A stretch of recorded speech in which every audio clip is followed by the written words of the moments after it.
The luxurious grand ballroom at the Fairmont sparkled with wedding decor worth more than most people's annual salary.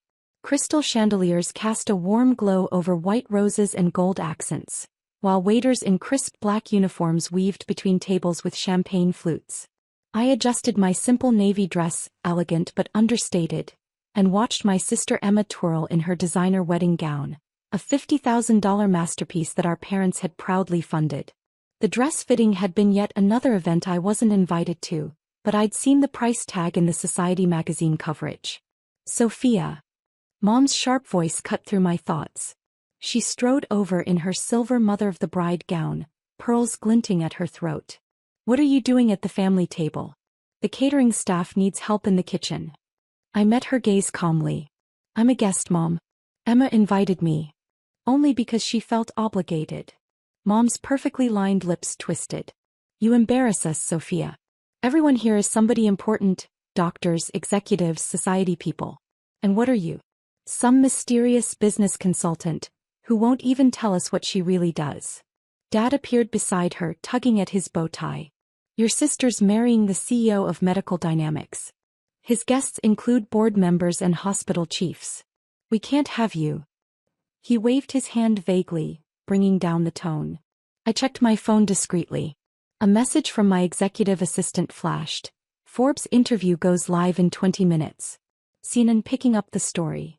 You belong with the catering staff, Mom announced loudly enough for nearby tables to hear. At least they're doing honest work, unlike whatever scheme you're running. The wedding guests fell silent, attention drawn to our family drama. Emma stopped mid-twirl to stare. I built my company from nothing, I said quietly. While you were buying Emma designer clothes and sports cars, I was working 18-hour days building something real. Playing entrepreneur with your little consulting business, Dad scoffed. Meanwhile, your sister married a real CEO. Tell me, Sophia, how many employees do you even have? I smiled slightly, remembering the 12,000 people who worked for Phoenix Industries worldwide. Enough. Just sit in the kitchen, Mom hissed. For once in your life, don't ruin a family event with your disappointingness. My phone buzzed again. The Forbes article was ready. In minutes, everyone would know that the mysterious founder behind Phoenix Industries' revolutionary medical technology was their supposedly unsuccessful daughter. Fine, I said, standing slowly. I'll leave the family table. But first. I turned to Emma. Congratulations on your wedding, sister. I hope you'll be very happy. I reached into my clutch and pulled out an envelope. Your wedding gift. I've endowed a new cardiac research wing at Medical Dynamics in your name. The paperwork is inside. Emma's eyes widened. Medical Dynamics had been trying to fund that research center for years. Impossible, Dad snapped. That's a $50 million project. You're lying again. I checked my watch. An understated Patek Philippe worth more than their house. You might want to check your phones. The news is breaking now. Right on cue, phones throughout the ballroom began chiming with notifications. The headline flashed across screens. Mysterious billionaire behind Phoenix Industries revealed. Sophia Martinez's $4.2 billion medical empire. Dad's champagne glass slipped from his trembling hand, shattering on the marble floor. Mom swayed, gripping the back of a chair. The catering staff entrance is that way, right? I smiled, gesturing toward the kitchen. I should go. I have a board meeting in an hour anyway. I turned to leave, then paused. Oh, and Mom? That scheme you mentioned? It just revolutionized cardiac surgery. But you'd know that if you'd ever bothered to ask what I actually do. My phone rang, my chief operating officer calling about the media response. I answered as I walked away, leaving my family frozen behind me. Yes, the press release is approved. Schedule the interviews for tomorrow. And have my helicopter ready. I'll need to be at the New York office by morning. I heard gasps as guests read further into the article, learning that the disappointing daughter was actually one of the most successful medical technology innovators in the country. Emma's new husband looked like he might faint. His company was now effectively my subsidiary. Ms. Martinez. A waiter rushed up. The kitchen staff wanted to thank you. The medical benefits package your company provides is incredible. I smiled genuinely. Please call me Sophia. And I take care of my people. I glanced back at my stunned family. All of them deserve respect, don't you think? The waiter nodded enthusiastically. Mom's face had turned an interesting shade of gray as she realized she'd just told a billionaire CEO to work in the kitchen. My phone buzzed again. The stock price was already climbing on the news. I stepped into the hotel lobby, leaving the whispers and shocked stares behind me. Let them talk. I had an empire to run. The next morning my face was everywhere. Every major news network, business publication and social media platform blazed with headlines about Phoenix Industries' mysterious founder finally being revealed. I sat in my penthouse office 60 floors above Manhattan, watching the media frenzy unfold on multiple screens. My PR team had prepared for this moment for years, carefully crafting the narrative of a self-made woman who revolutionized medical technology while staying out of the spotlight. Your parents are in the lobby. My assistant's voice came through the intercom. Along with your sister and her husband. I glanced at the security feed. Mom wore her important meetings outfit, Chanel suit and pearls. Dad clutched a newspaper with my face on the front page. Emma and her new husband James looked distinctly uncomfortable. Send them up, I said, turning to face the floor-to-ceiling windows. The morning sun glinted off my empire, the Phoenix Industries Tower, dominating the skyline. They entered like chastened children, the heavy mahogany doors making Mom's confident stride seem small. The office, all sleek lines, modern art and subtle displays of power, had that effect on people. Sophia, Dad started, then faltered as he took in the spectacular view, the wall of awards, the framed Time magazine cover calling me, the future of medicine. Sit, I gestured to the conference area. I have a shareholders meeting in 30 minutes. Why didn't you tell us? Mom burst out. All these years we thought. You thought what you wanted to think, I replied calmly. I tried telling you about my work. You weren't interested. But, Phoenix Industries. James spoke up. We've been trying to partner with you for years. The cardiac stent technology alone is worth billions. I know. I rejected those proposals personally. I turned to face them fully. Your profit margins were too high. You were pricing out patients who needed the technology. James paled. He probably remembered the scathing emails from Phoenix Industries CEO, emails I had written, criticizing Medical Dynamics' pricing structure. Everything makes sense now, Emma said quietly. The times you couldn't attend family events because of work meetings. The mysterious phone calls. Why you never seemed upset when they... She glanced at our parents, when they put you down. Success is the best revenge, I said simply. Though that's not why I built this company. I wanted to save lives. Make medical technology accessible to everyone, not just the wealthy. Dad cleared his throat. Princess, we had no idea. If we'd known. That's exactly the problem, I cut him off. You should have been proud of me regardless. Whether I was worth $4 billion or $4, I was still your daughter. Mom dabbed at her eyes, careful not to smudge her makeup. We can explain to everyone at the wedding reception tonight. Clear up this misunderstanding. No need, I pressed a button and a holographic display filled the center of the room. Phoenix Industries just acquired controlling interest in Medical Dynamics. James jumped up. What? That's impossible. The board would have to. The board voted an hour ago. Unanimously. I smiled slightly. They were quite impressed with our cardiac research wing proposal. The one I gave Emma as a wedding gift? That was just the beginning. The hologram showed the stock prices, Medical Dynamics shares soaring on news of the acquisition. James slowly sat back down, realizing his company now answered to his sister-in-law. I'm restructuring the company, I continued. Cutting executive bonuses, redirecting funds to research and development. Making life-saving devices affordable for everyone. I looked pointedly at James. Your $2 million salary might need adjustment. You can't. He started. I can. I did. And if you fight me on this, the board will hear about those offshore accounts you thought no one knew about. Emma gasped. James went white. Sophia, Dad tried again. We're family. Surely we can. Family.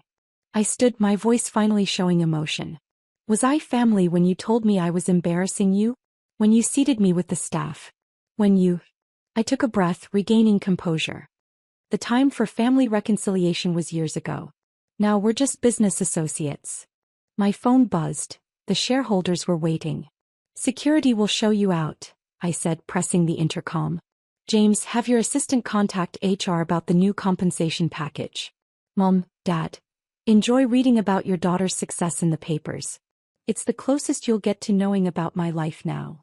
As they were let out, I heard Mom whisper to Dad, our daughter, a billionaire. What have we done? I turned back to the windows, watching their reflections disappear. Below, news vans still crowded the street, eager to catch a glimpse of the woman who built an empire in silence. My phone buzzed again. The market was opening. I had an empire to run. 1 week later, I stood on stage at the National Medical Innovation Conference, accepting the Lifetime Achievement Award. At 32, I was the youngest recipient in its history. The Crystal Award caught the spotlight, sending prisms of light dancing across the auditorium. Phoenix Industries started in my garage. I told the packed auditorium, my voice steady despite the emotion threatening to break through. With one goal: making life-saving technology accessible to everyone. Today, our cardiac stents save 100,000 lives annually. Our neural implants help paralyzed patients walk. And we're just getting started. I paused, looking at the sea of faces. In the middle section, I spotted Sarah, a 12-year-old girl who'd been our first neural implant recipient. Once bound to a wheelchair, she now stood proudly beside her parents. Her story was why I did this. But numbers and achievements aren't what drives us, I continued. It's the single mother who can afford her heart medication because we cut costs by 80%. It's the rural hospitals now equipped with our technology at subsidized rates. It's every patient who gets a second chance because we refuse to put profit over people. The applause was deafening. In the front row, my team beamed with pride. Dr. Patel, my first hire, wiped away tears. He'd believed in me when I was just a girl with a dream and a garage full of prototypes. Beside him, my research director held up her phone. Our stock had just hit an all-time high. As I stepped off stage, my assistant, Maria, handed me a tablet. Your sister's been trying to reach you. And the Medical Dynamics transition team needs your signature on the final merger documents. She hesitated. Also, there's a video you should see. The video was from the Children's Hospital ward where we donated our latest neural technology. Dozens of kids, all previous beneficiaries of Phoenix Industries programs, held up a sign, "Thank you, Ms. Sophia." My throat tightened. I scrolled through Emma's messages. They started angry. James had indeed been demoted, his salary slashed to a mere $200,000. But her latest message was different. I found your old business plan. The one from college that Mom and Dad laughed at. You predicted everything, Soph. Everything. I remember that night. You were so excited to share it and they didn't even look up from their phones. I should have defended you. I should have been a better sister. Can we talk? The grand ballroom had been transformed for the post-conference gala. Crystal chandeliers cast a warm glow over displays showcasing our latest innovations. Unlike my sister's wedding, here I was the guest of honor. Every major hospital chief, research director, and medical technology investor wanted FaceTime with the newly revealed Phoenix behind Phoenix Industries. Ms. Martinez, a familiar voice called. I turned to see Michael, the waiter from Emma's wedding, now wearing a Phoenix Industries badge. Thank you for the promotion to the corporate dining services team. I smiled genuinely. Thank you for your excellent work, Michael. How's the medical school application going? Accepted to Harvard, he beamed. The employee education program you created made it possible. My mom cried when I told her. She'd been working double shifts trying to save for my tuition. Keep me updated on your progress, I said. We always need good doctors in our research division. Michael? Your mom can quit that second job. The education program covers full tuition and living expenses. His eyes welled up. This was what real family looked like, supporting dreams, not crushing them. Suddenly the crowd parted. My parents stood at the entrance, looking lost among the elite crowd they'd once bragged about belonging to. Mom clutched her purse like a shield, while Dad's eyes darted nervously around the room. They don't have invitations, my security chief murmured. I watched them for a moment. Mom had worn her best outfit again, but it looked shabby compared to the cutting-edge fashion around her. Dad's shoulders were slumped, his usual confidence gone. They looked small. Not the giants who'd towered over my childhood dreams. Let them in, I said quietly. But stay close. They approached hesitantly, nothing like their usual entitled swagger. The room hushed, the drama of the wedding still fresh in everyone's minds. Dr. Patel moved protectively closer to me, remembering all the times I'd cried in the lab after family events. Sophia, Mom's voice trembled. We saw your speech. On TV. The little girl who can walk now. The single mother who wrote to thank you. The garage you started in, Dad added. It was our garage. All those nights we thought you were wasting time, all those times we told you to get a real job like your sister. You were building this, Mom gestured at the room, the success, the respect I'd earned. While we were bragging about Emma's country club membership, you were saving lives. I said simply. Despite you, not because of you. We were wrong, Dad's voice broke. So terribly wrong. Not just about your success but about everything. How we treated you. What we said. The way we made you feel unwelcome in your own family. Mom pulled out a folded paper, yellowed with age. We found this in our attic. Your first business proposal, the one we wouldn't read. You outlined exactly how you'd revolutionize medical technology step by step. The pricing strategies, the research priorities, even this conference. It's all here in your 16-year-old handwriting. She wiped her eyes. We should have believed in you. I took the weathered document, remembering the night I tried to present it at family dinner. They talked over me about Emma's new car instead. The past week has been educational, Dad continued. Seeing you through the world's eyes instead of our prejudiced ones. You're not just successful, Sophia. You're changing the world. That cardiac research wing you gave Emma? Mom added. The doctors say it will save thousands of lives. Our daughter saving thousands of lives. She reached for my hand, then stopped herself, unsure if she still had the right. I studied them carefully. Their designer clothes couldn't hide their exhaustion. The society pages had been brutal, exposing their treatment of their billionaire daughter. Their social circle, the one they'd chosen over supporting me, had evaporated overnight. I can't forget, I said finally. But maybe we can move forward. Not as the family we were, but as the family we could be. That's more than we deserve, Dad whispered. Come, I gestured to an empty table. Let me tell you about what Phoenix Industries is really doing. Not the society page version. The real work. As we sat down, I caught Emma's eye across the room. She gave me a small, hopeful smile. Maybe there was healing to be done there too. Start at the beginning, Mom requested softly. Tell us everything we should have listened to years ago. So I did. I told them about the dreams they'd dismissed, the innovations they'd mocked, the empire I'd built while they weren't watching. And for the first time they truly listened. My phone stayed silent in my pocket. The empire could wait. Right now I had a different kind of rebuilding to do.